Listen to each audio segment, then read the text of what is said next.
Hello नमस्ते। आज सधैँ चाहिँ मैले नयाँ भिडियो लिएर उपस्थित भएको छु। आजको भिडियोमा मैले आइफोन लिएर आएको छु। नेटवर्क लकलाई चाहिँ हामीले कसरी खोल्ने भनेर चाहिँ मैले आज यो भिडियो बनाउन जाँदैछु। यो RSimबाट नै हामीले नेटवर्क अनलक गर्न सकिन्छ। अब यसलाई फुल फ्याक्ट्री अनलक गर्दाखेरि पैसा धेरै नै लाग्ने भएर RSimबाट हामीले मोबाइललाई युजमा ल्याउन सक्छौँ भनेर चाहिँ मैले आज यो भिडियो बनाउन जाँदैछु।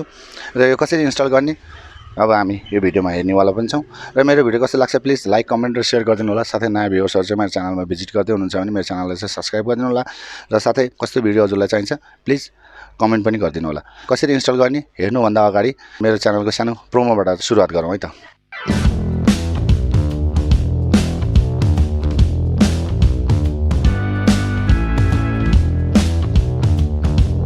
अनलक गर्नलाई अहिलेको यो टाइम अनुसारले फरक हुन्छ। पहिला सुरु हामी यसलाई VPN एउटा इन्स्टल गरौँ। पहिला हामी यसमा जाउँ र यसमा गएर हामी टाइप गरौँ VPN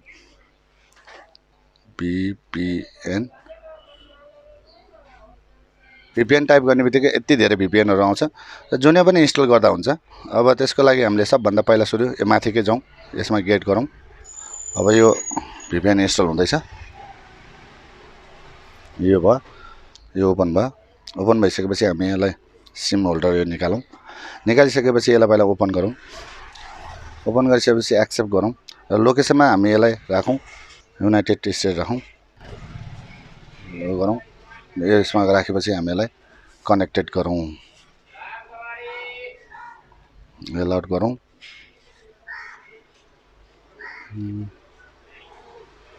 यसलाई कनेक्टेड गरौँ।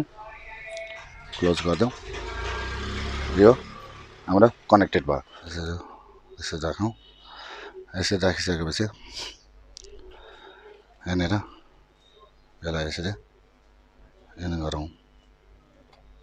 इन गरायौँ। इन गराइसकेपछि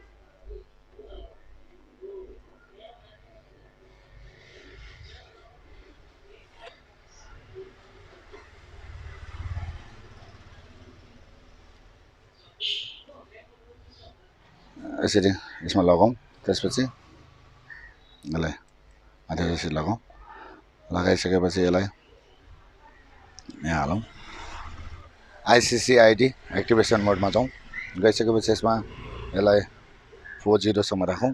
32 78 67 34 35 379 राखेर चाहिँ हामी यसलाई सेन्ड गरौँ। त्यसपछि एक्सेप्ट गरौँ।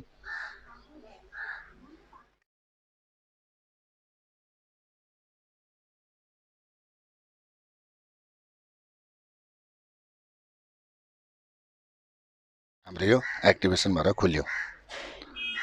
नेपाल टेलिकम आयो। अब यसलाई हामीले फाइल दिँदा पनि हुन्छ। Remove app, delete app, delete. ल यो भइहाल्यो। अब यसमा कल गर्दाखेरि कल पनि हुन्छ।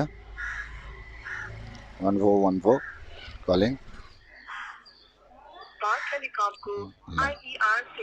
यसरी चाहिँ यसरी हामीले यसलाई अनलक गर्न सक्छौँ। सजिलो छ गर्नलाई, त्यस्तो गाह्रो केही छैन। यो दुई किसिमको RSimहरू आएको छ अहिले मार्केटमा।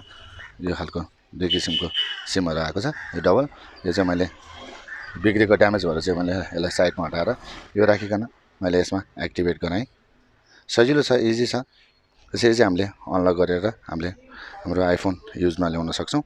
यो नेटवर्क अनलक गरेको छौँ भन्दै मेरो भिडियो कस्तो लाग्यो प्लिज लाइक कमेन्ट र सेयर गरिदिनु होला। साथै नयाँ भ्युअर्सहरू मेरो च्यानलमा भिजिट गर्दै हुनुहुन्छ भने मेरो च्यानललाई चाहिँ सब्स्क्राइब गरिदिनु होला र यो भिडियोलाई धेरैभन्दा धेरै सेयर गरिदिनु होला। हाम्रो टेक्निसियन दाजुभाइहरूलाई अलिक सजिलोको लागि चाहिँ मैले यो भिडियो बनाएर ल्याइरहेको। यसरी हामीले ब्यालेन्स पनि हेर्न मिल्यो। सिम नेटवर्कलाई हामीले अनलक गरेको छौँ। यो भिडियोबाट चाहिँ म बिदा लिन चाहन्छु।